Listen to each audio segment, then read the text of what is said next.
Hi, this is a demonstration of the online authorizations feature for Community Health Options Provider Portal. Please note that this is for in-network providers who want to submit a medical authorization for their patients who are currently enrolled with a Community Health Options insurance plan. So we're going to show you today how to access the online authorizations feature. So in the very beginning, you're going to go to healthoptions.org, which is Community Health Options website, and click on Healthcare Professionals. Once you're there, you're going to go to Provider Login.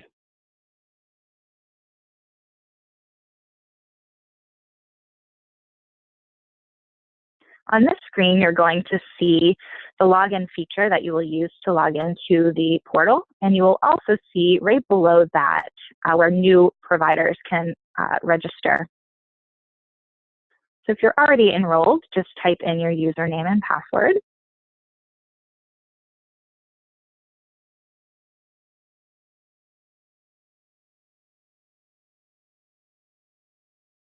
You will see a pop-up, oftentimes that will come up, and this is just for Community Health Options updates, any communication about the portal. You can read through these and then press proceed. On this screen, you're going to see all of the tabs you have access to. There's a resource tab that will have an online authorization guidebook, and this is just a guidebook that you can use. You can search through it, and it will help you navigate through the online authorizations tab. You can click on online authorizations, and this is how you proceed to checking a status of authorization submitted, as well as submitting new authorizations for your members. This first screen, step 1, is where you're going to select a member and auth classification. The submitted by feature that you see here is for all of the providers that are associated with you, as well as their address.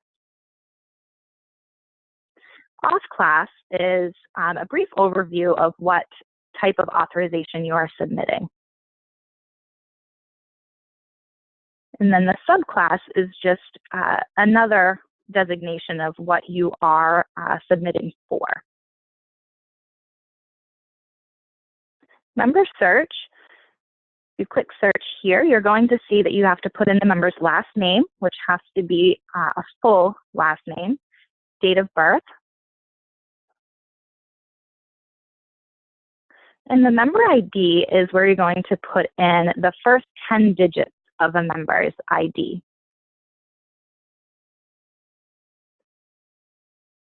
Then you'll click search. If there's any part of that that comes up that is incorrect, there will be a red exclamation mark, and it will just ask you to either call member services or check the spelling or member ID and make sure that everything is submitted and added appropriately. Down below, what you see here are all of the prior authorizations that were submitted from you and the auth status on the right. There's also the auth number on the left, which you can click on. That will bring you a summary of what was submitted. Once you review all of these, you can click continue at the bottom right.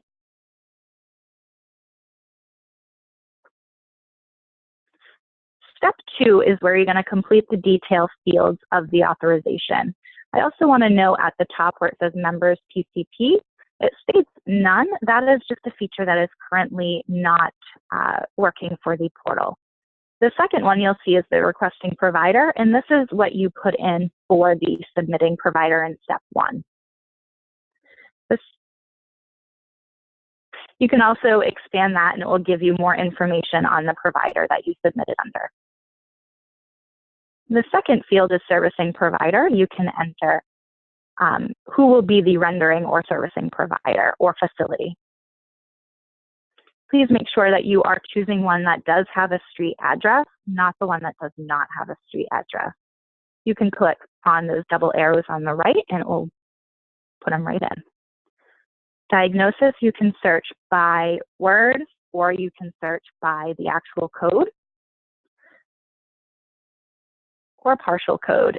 It will bring you up a list of all of the codes that come up under R13. You can type in additional codes and add them, and click Enter or Search. Next, you'll see service codes. This is where you're going to add CPT or HCPC code. You can also put in a description of it. We recommend, however, that you put in the specific code. Once these are added, you are going to see at the bottom service code flags. This is where you will see authorization requirements or any information directly related to that specific CPT or HCPC code. For example, you'll see if a prior authorization is required, no prior authorization required. You're going to see if this is a CPT code that needs to be submitted through a partner, such as EviCore or Behavioral Health Partners. So as soon as you enter a CPT code, those will pop up. Next, you'll see dates of service. You're going to want to choose dates of service that fall under the scope. We generally use 60-day dates of service for our approvals. And if you know a specific date that the service will be rendered on, you can choose the same date twice. Next is priority.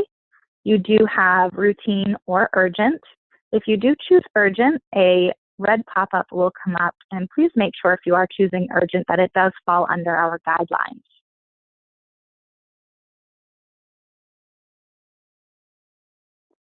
Next, you'll see additional information.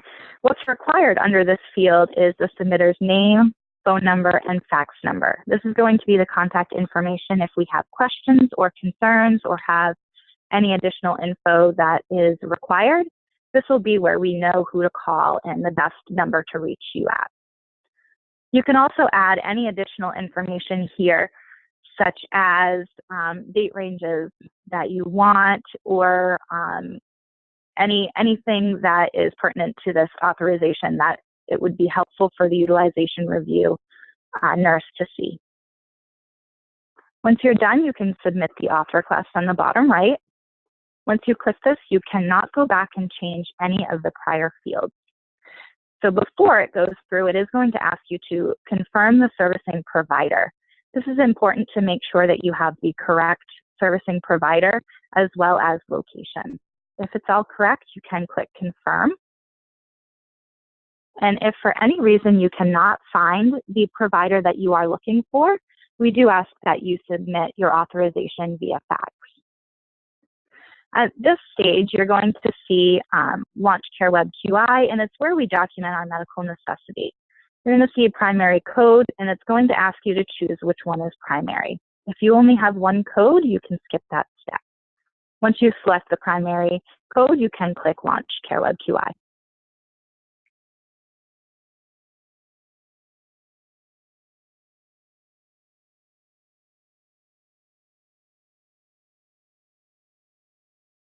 Once Care Web QI opens up, it is going to ask you to document clinicals. You won't be able to submit at this stage because we do ask that you submit clinicals and document them to the best of your ability. Please do not click the red arrow in the upper right, as your information will not save in this step. So please click the orange Document Clinical button. And it's going to bring you to the guidelines that we use internally to review medical necessity.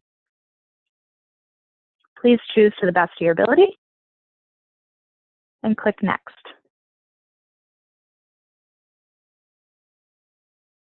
And you can continue. Next, if you want to go back, you could click that back button. And you can go on to the next one.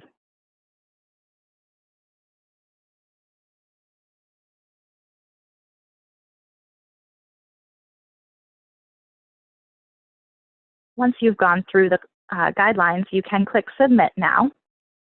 And that will submit all of the information that you just put in, and it will go to our internal team for final review. In this step, this is where you attach the supporting documentation. There's two options for you to submit, and we do require submission of clinicals for every auth that you are submitting. So you do have the option of submitting paper documents or an electronic file. If you choose paper documents, please choose Print Cover Sheet and submit this with your paper documents. If you choose to do an electronic file, you would upload a file with the clinicals that you would need and click Upload Documents. Click Continue. Step 5, this is the final step, and this is where you view the confirmation and your PDF summary. So this is just giving you the reference number. It shows that we have a status of received. So we have received that internally with a reference number. This reference number you can use to search the authorization on our portal. You can also use this if you need to call in for any reason regarding a specific input of data. You'll also see disclaimers at the bottom and on the side. And this is just brief reminders for you stating that eligibility must be verified for dates of service and so on. So you've completed the authorization submission. We're now going to show you how to search for an authorization. You can also submit another auth request in the bottom middle as well. So if you'd like to search an authorization that you've submitted in the upper left, you can search by auth number or reference number. You can also search by member ID. And if you want, you can also just search criteria that or authorizations that you've submitted using just the created date range. But we're going to search for the authorization we just submitted. You just type it in and click search. This is going to bring up the authorization or reference number. And it's also going to show you the status. So anytime that a determination is made, you can review the status on here.